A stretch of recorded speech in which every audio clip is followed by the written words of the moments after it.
I was drifting half asleep when my phone vibrated at 3:07 a.m.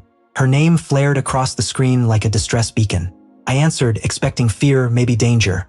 What I heard instead was pure entitlement. "Babe, my card got declined at the club. We need $2,000 right now. They won't let us out." Her voice came fast, sharp, but not frightened, only embarrassed at the thought of being seen as anything less than untouchable. I lay there in the dark, listening to her command, not ask, and something inside me fell silent. "Call your father," I said, voice flat as concrete. Then I hung up, powered off the phone, and sank back into sleep like nothing at all had happened. It wasn't the first time she chose chaos, but it was the first time I refused to mop it up. We'd been together 3 years. 3 long years of her convincing me she was misunderstood, healing, trying. 3 years of small lies dressed up as delicate excuses. She always wanted the world handed to her, but never built a thing herself. She only siphoned from anyone who cared enough to keep giving. And like an idiot, I gave. I covered her bills when she transitioned between jobs. I handled her catastrophes when she didn't mean to. I forgave the cheating she claimed happened before we were serious, though the timestamp screamed otherwise. But it took one final insult to snap me awake. 2 weeks ago, I found screenshots, messages to her friends, where she told them she was only staying with me until something better appeared. Her mocking my loyalty, calling me her financial strategy. I didn't yell. I didn't confront her. Something inside me simply froze. And when something freezes, it turns into a blade. For 2 silent weeks, I prepared. I removed my name from her apartment lease. I shut down the joint account she assumed I'd leave untouched. I moved my savings into a vault account only I could access. I collected my valuables while she was at yoga, which I later learned meant someone else's bed. I recorded everything. Her threats, her drunken rambling, her manipulative monologues. I cataloged every lie like exhibits in a trial only I was aware of. Revenge doesn't require noise, only timing. And 3 a.m. had handed me the moment I'd been waiting on.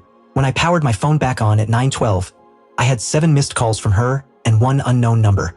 "Hello, this is Officer Daniels. We need you to come to the station regarding an incident involved." I cut him off. "I'm on my way." I arrived calm, almost serene.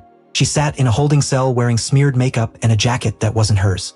Her friends were nowhere in sight. The club situation had spiraled. It wasn't just a declined card. They tried walking out with a bottle they hadn't paid for. Security detained them. One friend took a swing at a bouncer. Someone claimed she encouraged it. Classic her. Spark drama. Let others burn. She spotted me like I was salvation. Relief washed over her face. The expression of someone who still believed she owned me. "Oh my God, baby. Thank God you're here. Just pay the fine and..." I lifted a hand. She went still. "I'm not here for you," I said softly. Confusion flickered. Then came the real fear. "What are you talking about? You have to help me."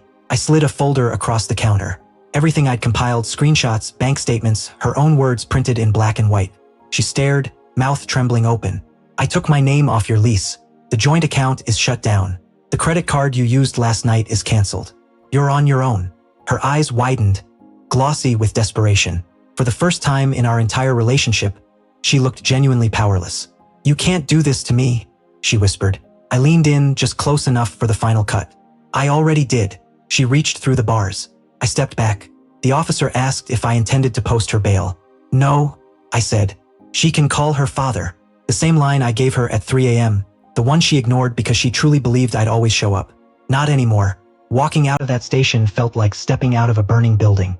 Smoke behind me, clean air ahead. Love makes you protect people. Betrayal teaches you to protect yourself. She taught me that, and I don't regret a single second. Some stories don't need a happy ending, just an honest one.